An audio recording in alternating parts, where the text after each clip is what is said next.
दोस्तों, English with Jhaji में आप सभी का स्वागत है।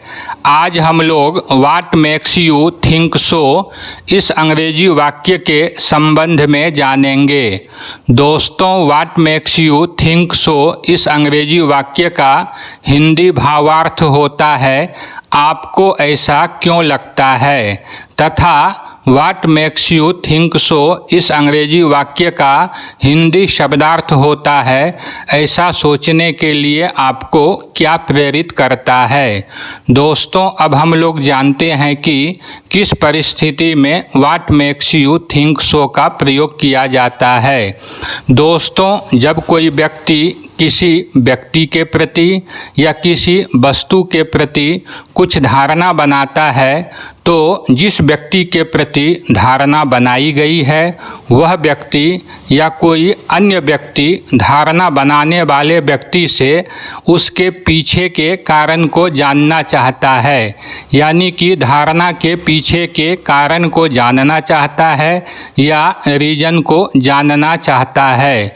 दोस्तों, ऐसी परिस्थिति में धारणा बनाने वाले व्यक्ति से सामने वाला व्यक्ति पूछ बैठता है कि आपको ऐसा क्यों लगता है। दोस्तों, आपको ऐसा क्यों लगता है इस हिंदी वाक्य का अंग्रेजी होता है what makes you think so. दोस्तों, what makes you think so का प्रयोग करते हुए जो अंग्रेजी वाक्य बनाए जाते हैं उन अंग्रेजी वाक्यों का स्ट्रक्चर इस प्रकार से होता है। दोस्तों, सबसे पहले व्हाट मेक्स का प्रयोग किया जाता है, उसके बाद यू के स्थान पर आप नाउन या प्रोनाउन का प्रयोग करेंगे। दोस्तों, यदि आपके वाक्य में नाउन आता है तो आप नाउन का प्रयोग करेंगे। यदि आपके वाक्य में प्रोनाउन आता है तो आप प्रोनाउन का प्रयोग करेंगे। उसके बाद थिंक सो का प्रयोग किया जाता है तथा उसके बाद डैट का प्रयोग होता है। दोस्तों, डैट के प्रयोग के बाद सबसे अंत में सेंटेंस का प्रयोग किया जाता है। दोस्तों, इस स्ट्रक्चर को ध्यान में रखते हुए मैंने वाक्य बनाया है what makes you think so that I will not go there. दोस्तों, यहाँ पर सबसे पहले व्हाट मेक्स का प्रयोग किया गया है, उसके बाद इस वाक्य में प्रोनाउन आया है इसलिए प्रोनाउन के रूप में यू का प्रयोग हुआ है। उसके बाद थिंक सो का प्रयोग किया गया है तथा उसके बाद डैट का प्रयोग करते हुए सबसे अंत में I will not go there इस अंग्रेजी वाक्य का प्रयोग किया गया है।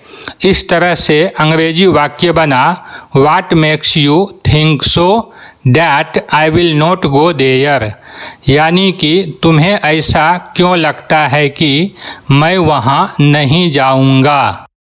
दोस्तों, अगले वाक्य में यू के स्थान पर नाउन का प्रयोग किया गया है शीतल के रूप में। दोस्तों, वाक्य इस प्रकार से है what makes Sheetal think so that her daughter will score the highest marks, यानी कि शीतल को ऐसा क्यों लगता है कि उसकी बेटी सबसे अधिक अंक प्राप्त करेगी। Next is what makes her think so that the teacher liked the presentation, यानी कि उसे ऐसा क्यों लगता है कि शिक्षक को प्रस्तुति पसंद आई।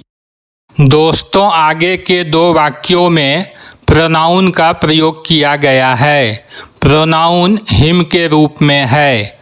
वाक्य इस प्रकार से हैं what makes him think so that you are cheating him, उसे ऐसा क्यों लगता है कि आप उसे धोखा दे रहे हैं। What makes him think so that he has recovered, उसे ऐसा क्यों लगता है कि वह ठीक हो गया है। What makes you think so that he is a professor, आपको ऐसा क्यों लगता है कि वह एक प्रोफेसर है। Next is what makes them think so that they are the best. उन लोगों को ऐसा क्यों लगता है कि वे लोग सर्वश्रेष्ठ हैं। What makes everyone think so that Navya will win the competition। यानी कि हर कोई को ऐसा क्यों लगता है कि नव्या प्रतियोगिता जीतेगी। Next is what makes her think so that she will be selected. यानी कि उसे ऐसा क्यों लगता है कि उसका चयन हो जाएगा। अंतिम एवं 10वां वाक्य है what makes Mohan think so that he is intelligent. Mohan को ऐसा क्यों लगता है कि वह बुद्धिमान है।